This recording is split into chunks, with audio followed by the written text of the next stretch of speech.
Awesome. Thank you very much for having us up here. On her introduction, she could have said anything about me and I wouldn't have known what it was. My one regret is not paying better attention to high school Spanish class so far. So I'm up here to talk about cyber resilience in the age of AI. And I come from Illumio. So I think it's important to talk about what is our frame of reference at Illumio? What's our mission? What are we trying to do for our customers? If we were to summarize it in one sentence, we're trying to help our customers improve resilience to maintain services while under attack. And the way we do this is we contain cyber attacks to prevent access to high-value assets. That's ultimately our goal of what we're looking to do with our customers. When we look at a common attack pattern, we're going to see why our attacks are successful. Time and time again, we see that prevention and detection is failing. That doesn't mean they're not important. It just means they are not bulletproof. We can't rely solely on these. Ultimately, bad actors get into an environment. They generally don't compromise the high-value asset right away. The attack is able to spread, and that's ultimately what leads to the critical assets being compromised. So in today's hyper-connected world, lateral movement is one of the biggest risks organizations have, and that's ultimately the problem Illumio looks to solve. To visualize what this actually looks like, let's look at a typical attack pattern. So a modern enterprise is going to have private cloud running in your data center, Kubernetes and containerized workloads, user endpoints, public cloud. Let's say, for example, a remote employee gets compromised. In a flat network, they have access to all of the resources. It's not going to take much for that attack to spread throughout the environment. So let's take a closer look at what does resiliency mean? What are we actually trying to deliver with our customers when we talk about resiliency? Here what we're looking at is a graph with availability and time. We have our normal operations. This is what we typically are doing on day-to-day. We also have our boundary of service. If we dip below this in availability, we can't deliver our value to our customers. So when we look at an attack happening, it happens during our normal operation. The attack starts to spread. It's ultimately going to dip below our boundary of service. That's when we're no longer able to service our customers. At some point, we reach that point of containment where we have it under control, and we start the recovery. And this is what ultimately brings us back to normal operations. When we visualize the impact of this, we can think of it as this circle of disruption. And our goal is to minimize the size of that circle. When we compare this to what does it look like with high resilience, this is where we see a much smaller circle, and the point of containment is within our boundary of service. This is what we really believe. Most enterprises will experience breaches, will experience attacks. It's to keep those attacks to a point that you can contain them and continue to drive and deliver the value you need to your customers.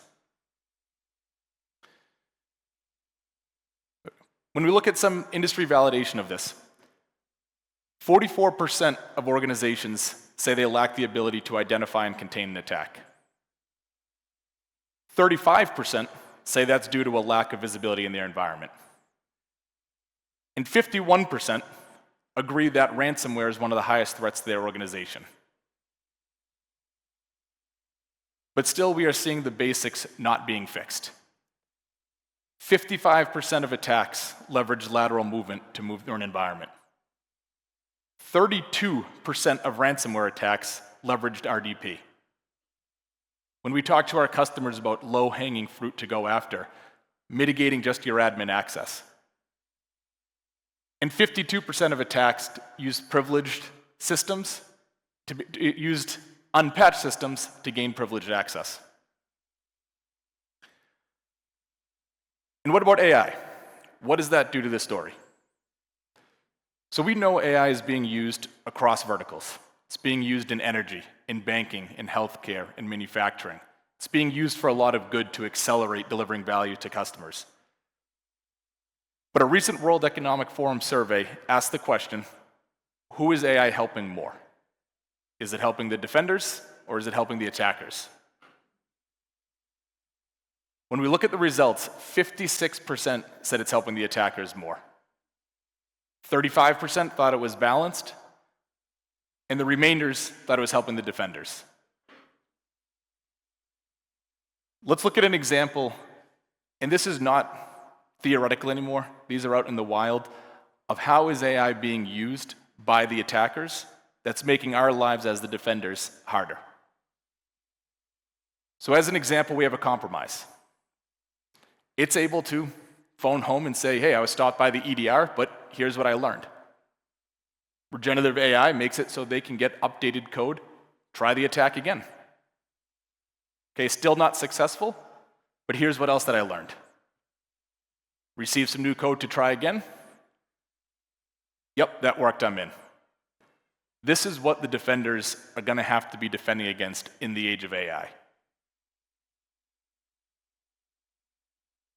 So how do we respond to it? AI itself is not something we can just throw at the problem. It's not the solution. It is a tool that we are leveraging to accelerate the solution. And that's to accelerate our ability to contain. We want to proactively reduce the attack surface. We want to be able to identify threats as they're happening in our environment, and when we identify them, quickly contain them before they spread. Illumio works with our customers to deliver this through two products. Illumio Insights is something we have just launched in the past year.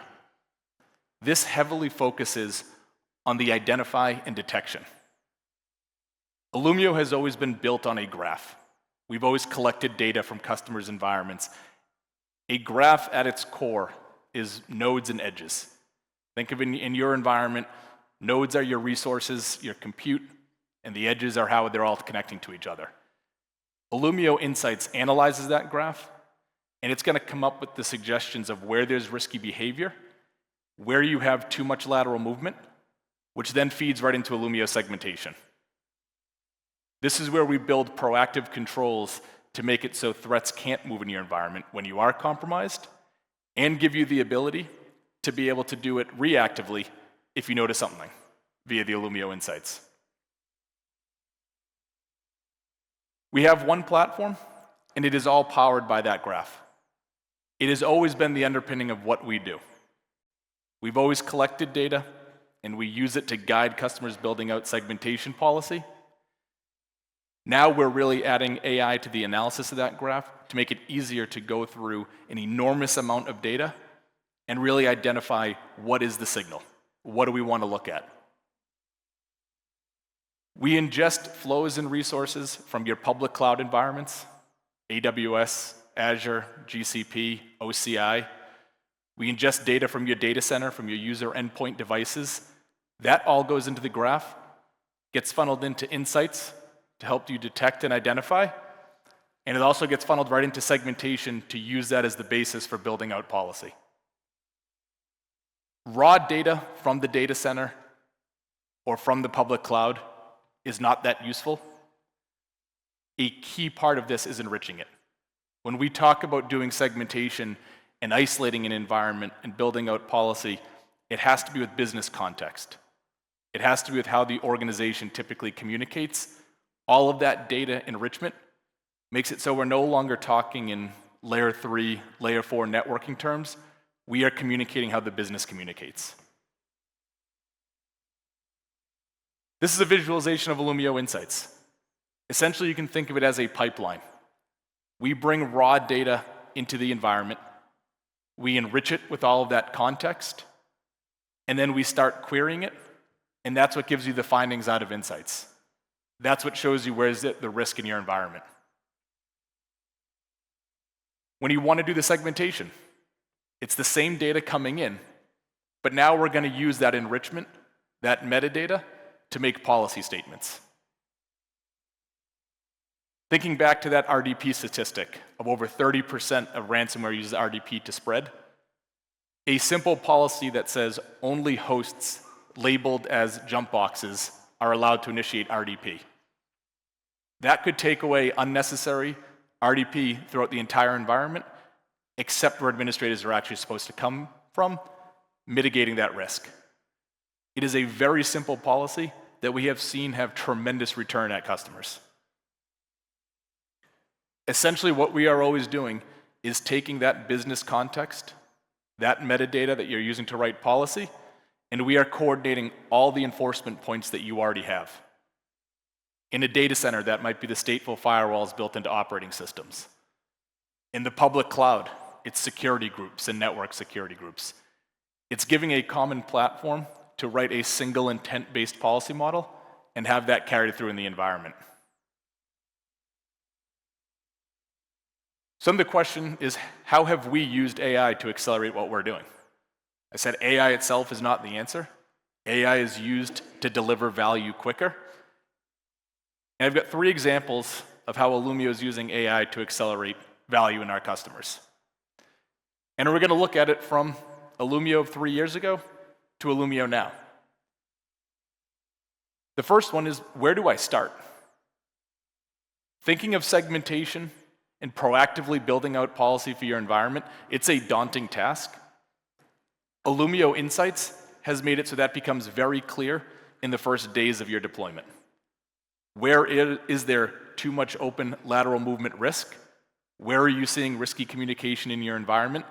That's the place you start in building out your segmentation policy. This is an example of the Illumio Insights Hub dashboard.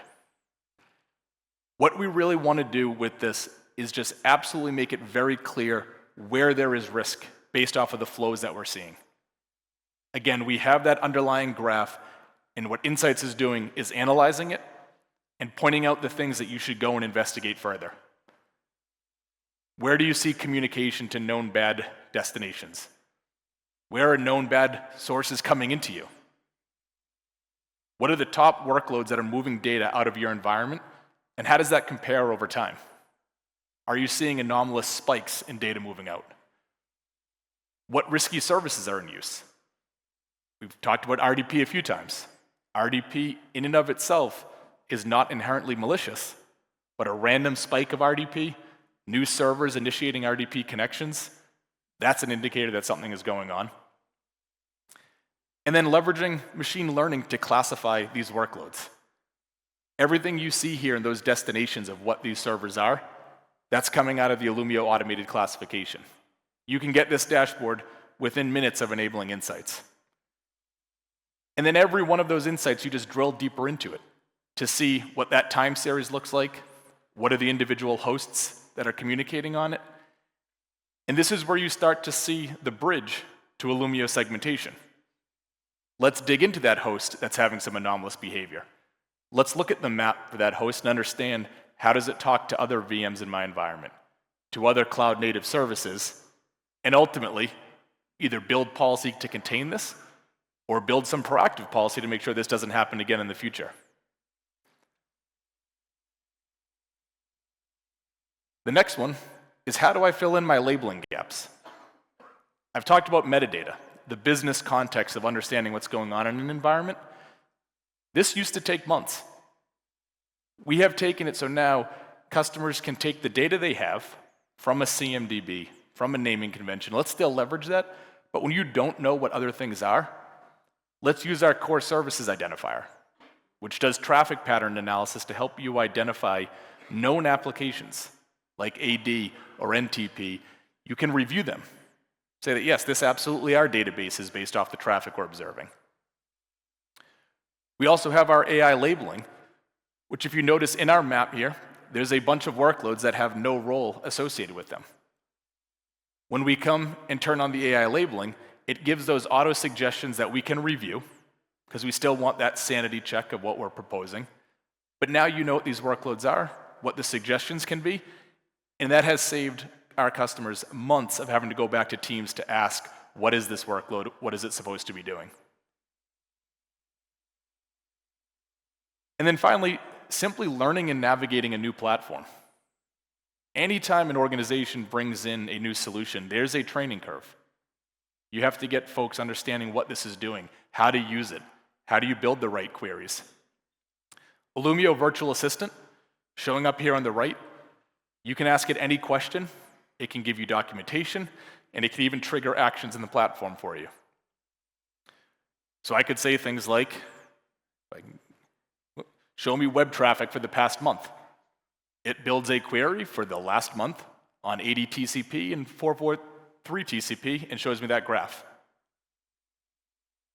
I could build another query that's going to say something like, show me web servers talking to databases for the last week. It creates a query where my sources are those identified as web, my destinations identified as databases, and my time over the last week. Maybe I want to dig into risky traffic more. I can build a query that's going to say, show me any of my web servers communicating on risky ports. So now I'm going to have a query of any web server communicating on a list of risky ports that the platform has documented that are commonly used for ransomware spread. I didn't have to learn how to use the traffic queries.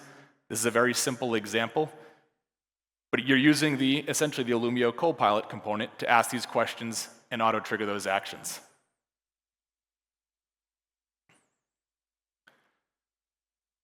So in summary, 3 things to leave you with of how we kind of look at this. Understanding your connectivity risk. This is one thing we see over and over again and have seen for the 12 plus years Illumio has been around. Most organizations do not understand what exactly is happening in their environment and how their resources are communicating. That's why we end up with flat networks. When you don't understand the connectivity, you have to leave it open so you don't break something. Understanding that risk, all that connectivity with a map and with the information that Insights provides to be able to see that and see the risk associated with it. Defining controls in natural language, in business context. Explaining how connectivity should be happening in the environment based off of the applications and the functions of servers and not IPs and host names. And that's ultimately what's going to let us contain attacks. We very much believe we are in the era of breach containment. Like I said before, every organization is going to have these events. It's making it so these events don't become catastrophic. Appreciate the time you guys come listening to us today. I do want to say, if anybody is interested in trying this, we have made it very easy to onboard, and if nothing else, you can see for a week what some of your data is telling you, some insights into your environment. So, thank you very much. Thank you. Thank you very much, Brian. I have some questions for you. Quiero invitar a las personas que están acá a que puedan escanear el código de Menti para que podamos hacer algunas preguntas. I have some questions for you in English, of course. Thank God. Okay, so this is the first one. In a world where attackers move fast and attack surface keep expanding, how does segmentation help contain threats in increasingly complex cloud environments? So I talked a lot about the identify and detect, and actually, if you are relying on that in an incident, you're already behind. Our biggest value that Illumio brings, and we have a lot of customers that as they're building new infrastructure and that attack surface is expanding, if you're including segmentation part of that design, you're already coming up with these microsegments. So you're building your infrastructure so as it comes up, if this infrastructure is compromised, it's not going to spread. It's staying contained to some small pockets. So I think that's really the key, is stop looking at this as a problem of let me always go back and ask, how can I segment my environment? Start looking at how can we build new infrastructure, and as our attack surface expands, it's coming up already segmented. Excellent. The second one, from your global experience, what key lessons should Latin America adopt to strengthen cloud resilience with solutions like Illumios? A lot of the times when I'm talking to customers, I feel more like I'm a therapist than an architect walking them through things. There is no such thing as a perfect environment. There's no such thing as perfect segmentation. We talk a lot about zero trust. It's a fantasy that nobody actually gets to. And I see a lot of organizations get stuck because they're going for perfection. Go back to that RDP example we talked about. I can give you specific, I won't on stage right now, but customer names that have had compromises that didn't turn into reportable events strictly because of some segmentation policy they put around RDP. That's not zero trust, that's not perfection, but it's actual real risk reduction. Thank you very much for your presentation. Un aplauso muy grande para Brian por su presentación. Thank you very much. Thank you, Brian.